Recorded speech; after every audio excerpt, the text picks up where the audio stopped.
Donc c'est une succession de télégrammes, non motivés, hélas, parfois. J'ai choisi ce sujet non pas pour parler de l'actualité, mais pour parler vraiment du projet européen, tel que l'on conçut, animé par les craintes de nombreuses personnes, hommes et femmes, avant-guerre, entre les deux guerres. Donc c'est de ça dont je veux vous parler, et non pas des sujets courants qui occupent l'Union européenne. Mais j'ai choisi ce titre un peu agressif parce que si vous suivez, et je sais que vous le faites, les affaires européennes, vous pouvez trembler pour l'avenir de l'Union économique et de l'euro. Vous pouvez trouver assez désastreux les divisions entre les pays européens à propos des problèmes d'immigration, notamment ceux qui font suite à la révolution arabe. Et enfin, vous avez pu vous étonner qu'à propos de l'affaire libyenne, il y ait plus que des distances entre les partenaires, puisqu'un des grands membres de l'Union européenne a refusé de participer à l'opération sur la Libye.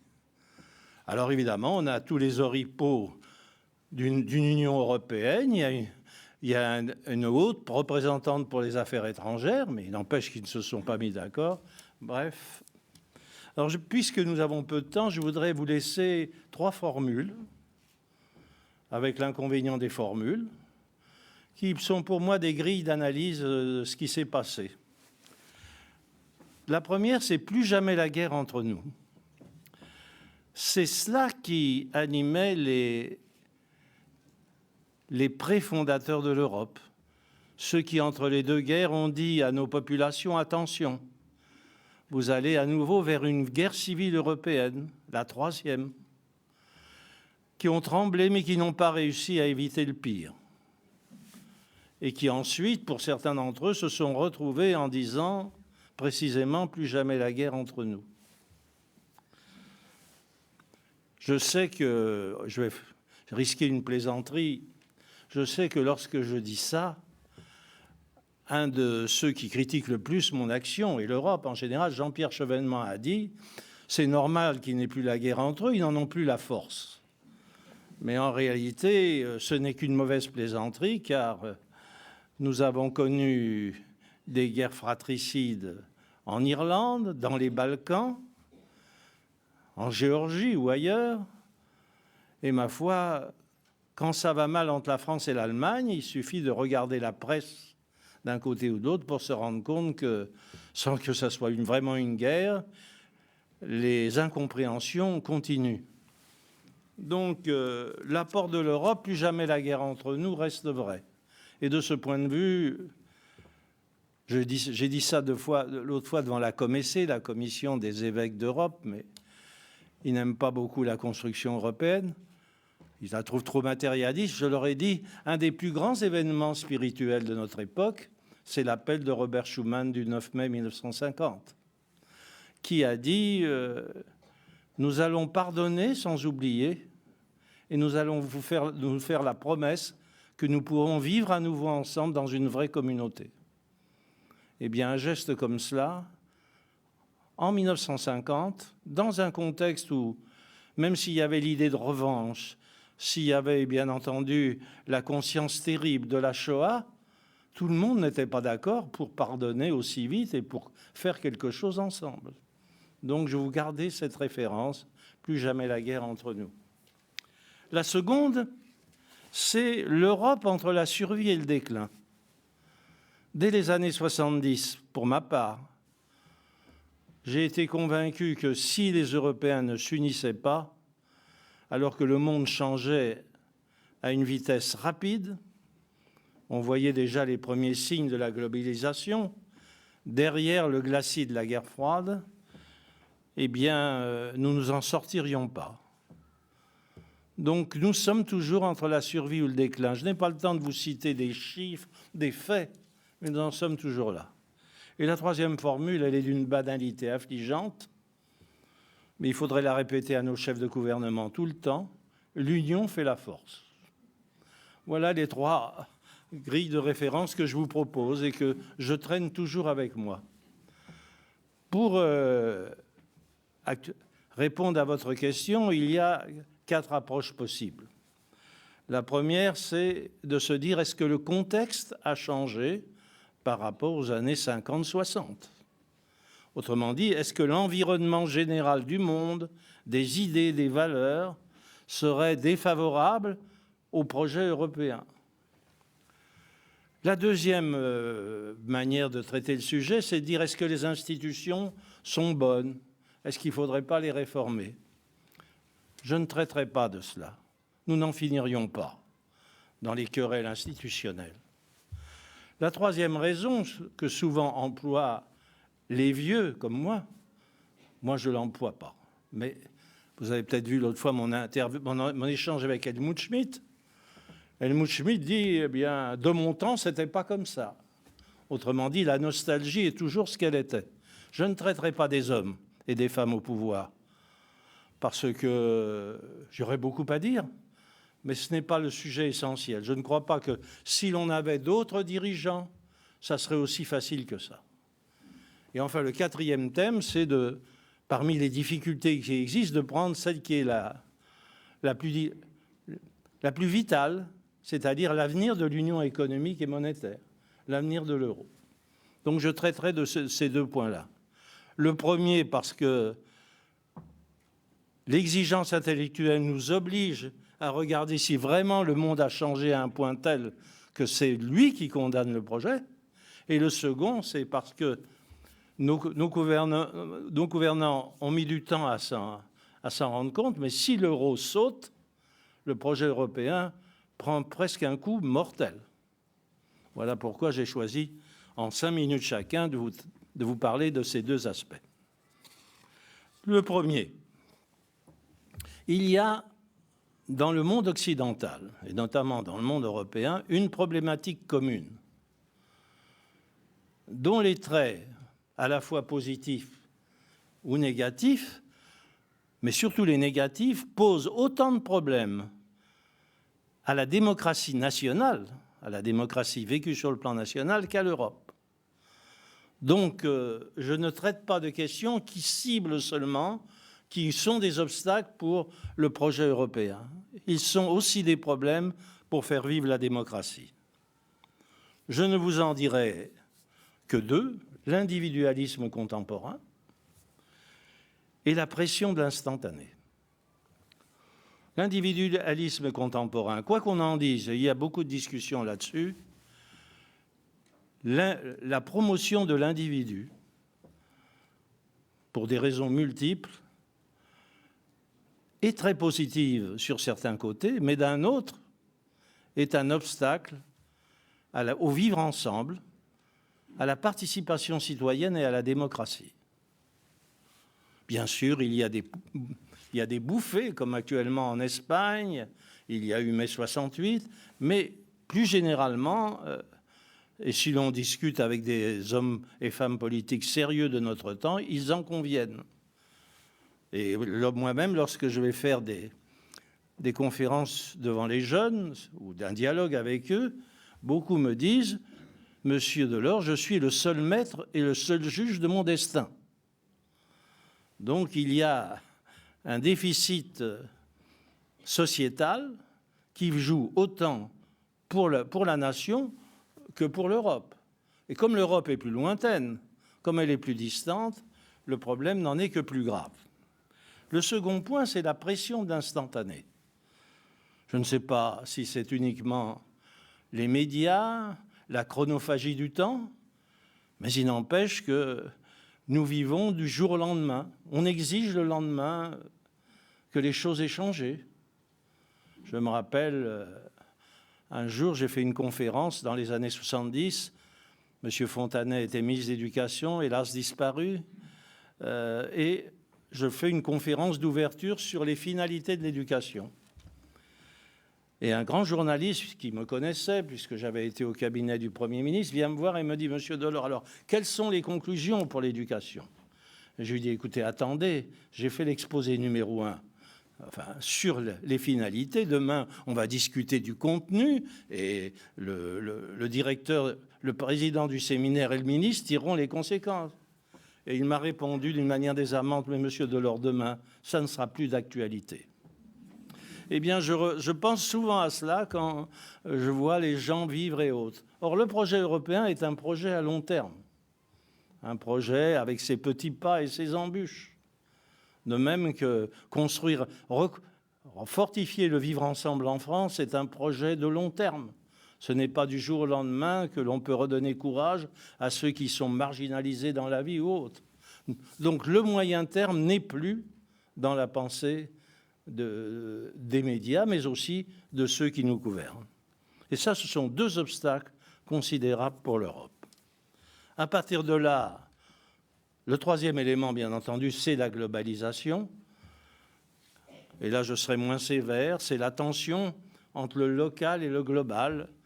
Le global est frais. Mettons-nous à la place de chaque citoyen qui pense que son sort est lié à tel ou tel événement sur lequel il n'a aucune portée. Et la globalisation a donc, cette tension entre le global et le local a amené, bien entendu, une tension entre le cosmopolitisme, ceux qui sont cosmopolites, parce qu'ils pensent que le monde va vers une certaine unité, et ceux qui sont plus particularistes. Et ça, de cette tension entre le global et le local est né un nouveau populisme et aussi un certain nationalisme. C'est-à-dire que les gouvernements, quand ils reviennent d'une réunion à Bruxelles ou ailleurs du Conseil européen ou des ministres, ils disent souvent qu'ils ont bien défendu leur point de vue, voire qu'ils ont gagné, mais ils ne nous parlent jamais du projet collectif et de son avancée.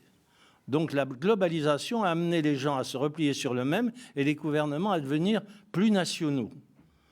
Or, chaque pays européen qui devient plus national n'est pas au niveau des défis qui nous sont lancés par, pas seulement la Chine, mais sur le plan commercial par le Brésil, sur le plan diplomatique par la Russie, sur le plan technologique par l'Inde, et sur certains plans aussi, l'histoire de l'Afrique par l'Afrique du Sud. Donc nous nous éloignons, nous privons des forces pour cela. Et la deuxième tension qui était inévitable dans ces conditions, c'est celle entre la technocratie et le peuple. Car bien entendu, le populisme, c'est aussi une dénégation de celui qui sait en abusant parfois. Et vous le voyez bien à travers les événements de Madrid, une certaine rejet du politique. Mais qu'est-ce qu'on rejette? Les politiques ou la politique? On peut rejeter les politiques s'ils sont mauvais. Mais si on rejette la politique, on rejette l'élément, le seul élément de synthèse qui permet de concilier vie publique et vie privée, vie spirituelle, vie sociale et vie économique. Par conséquent, nous sommes, me semble-t-il, dans une période très difficile pour l'Europe, compte tenu de ces éléments. Donc je passe sur les institutions. S'il y avait là des aficionados de l'Europe, on y passerait 2 heures sur les institutions. Je passe sur les hommes, non pas parce qu'on est à 1 an d'une élection présidentielle, mais parce que ça ne sert à rien de... Moi qui ai mon avenir derrière moi, ça ne me sert à rien de dire qu'aujourd'hui ils sont moins bons qu'on était. Qu'est-ce que ça ne nous apporte? Rien, ça ne permet pas de réfléchir, et j'en viens donc à un cas parmi d'autres, l'euro. L'euro, c'est un projet qui vient de loin et qui est dans les éléments de l'engagement européen. Dès le début de la construction européenne, remontons donc à 1950, l'appel de Schuman, ou même avant, l'idée que nous devrions avoir une monnaie commune compte tenu des difficultés de l'instabilité mondiale, de l'instabilité monétaire, même après les accords de Bretton Woods, elle était là. Et il y a eu des propositions avant même que le Conseil européen me confie le rapport qui a amené à l'euro en 88. Mais il y avait eu d'autres projets avant. Donc, l'euro, c'est un projet qui vient de loin Et on pouvait le considérer de deux manières. La monnaie étant un instrument essentiel de la souveraineté et une signification du vivre ensemble, la monnaie apparaissait comme un moyen de faire l'Europe. Moi, je n'ai pas cru à ça. J'ai cru que l'euro était nécessaire pour conforter le marché commun, ce que l'on avait fait depuis 1950. Il était nécessaire aussi pour nous permettre de dire notre mot à l'extérieur, mais je n'ai jamais cru que la monnaie européenne entraînerait l'Europe politique. Ce sont deux choses différentes. Mais là, j'avais beaucoup de divergences, notamment avec les fédéralistes. Donc nous avons fait l'euro. Le rapport Delors, comme on dit, a proposé un système avec un pilier monétaire et un pilier économique. Malheureusement, on a oublié le pilier économique. On n'a fait que le pilier monétaire. Ça, c'est le seul point sur lequel je parlerai institution et manière de faire. Mais ceci était grave, car ce qui manquait, c'était donc la coopération. Voyons donc, ces pays européens ne veulent pas abandonner totalement leur souveraineté à l'Europe. Ils veulent faire des transferts limités de compétences à l'Europe. Donc si on ne veut pas aller jusqu'au bout, on n'a pas les États-Unis d'Europe, à l'instar des États-Unis d'Amérique. Donc le seul moyen de travailler ensemble sur une monnaie ou sur la recherche, c'est d'avoir la coopération. Autrement dit, pour moi, quand j'ai fait l'acte unique, le trépied de base, c'était la compétition qui stimule, on en avait bien besoin en France, la coopération qui renforce, la solidarité qui unit. Or, le chaînon manquant, c'est la coopération. Vous n'allez pas... Et la conséquence de ça est simple. C'est que s'il y avait eu de la coopération, il y a 6 ans ou 7 ans, on aurait dit aux Grecs, vos statistiques ne sont pas bonnes et vous allez de côté. On aurait dit il y a 5 ans aux Espagnols, bravo, vous avez une bulle immobilière, vous avez créé des emplois, mais attention, jusqu'où? On aurait dit aux banques irlandaises, vous croyez que c'est prudent d'agir ainsi? Mais on ne l'a pas fait. Donc le Conseil de l'Union économique et monétaire est responsable de ça. Mais on ne lui avait pas donné au départ les instruments d'une coopération des politiques économiques qui seuls auraient permis ça. Bien sûr, c'est plus compliqué. On peut aussi critiquer certains aspects de la Banque centrale européenne, mais on en est là. Et le résultat, c'est que nous sommes maintenant dans une situation où, puisque le pacte de l'euro a été fondé sur le fait no bail-out, c'est-à-dire si un pays fait des bêtises, trop de bêtises, on n'est pas obligé, les autres, de venir à son secours. Malheureusement, les événements étant, la responsabilité du Conseil, comme je l'ai dit, étant aussi ce qu'elle est, on a commencé à le faire. Et nous sommes toujours sous la pression de la spéculation. Bon, la spéculation en soi, j'en dirais beaucoup de mal, mais je ne veux pas parler que de ça. Pour les anglo-saxons, il n'y a que 2 systèmes possibles. Ou une monnaie nationale avec une banque nationale, ou une monnaie européenne avec une banque européenne et un gouvernement européen. Puisqu'ils ne veulent pas faire un gouvernement européen, pronostic, depuis le début, quand j'étais président de la Commission, que j'allais à Washington, j'allais devant le Sénat, le Parlement ou la Banque centrale, ils me disaient « ça ne marchera pas s'il n'y a pas de gouvernement ». Moi, j'aurais répondu « la coopération, c'est la clé ». Ils ne veulent pas plus. Eh bien, ce chaînon manquant a amené tout ce que vous voyez. Actuellement, ils sont à tâtons. Ils font un peu plus de solidarité, ils oublient le no bail-out, mais juste ce qu'il faut. Et d'un autre côté, ils ne veulent pas aller plus loin, ils ne veulent pas changer les systèmes, même en ce qui concerne la surveillance bancaire, des assurances et tout cela. Ils ont choisi une taille, une cote mal taillée. Donc le résultat, c'est que c'est ça qui est inquiétant, c'est qu'ils ne savent pas, ou ils ne veulent pas savoir, jusqu'où il faudrait aller pour transformer l'essai de l'euro. Et voilà la raison. La raison, là, est vraiment qui nous met au carrefour, met l'Europe au carrefour de deux voies possibles. ou bien on devient une simple zone de libre-échange, et de plus en plus il y aura du protectionnisme à l'intérieur, ou bien on fait un pas de plus vers une Europe puissance, ayant les atouts pour pouvoir s'affirmer et régler ses affaires. C'est le défi qui est là actuellement, et ce défi, il faut toujours l'avoir en tête en se rappelant plus jamais la guerre entre nous. Nous sommes entre la survie et le déclin, je ne vous donnerai pas de chiffres, ils sont dramatiques, et l'union fait la force. Merci.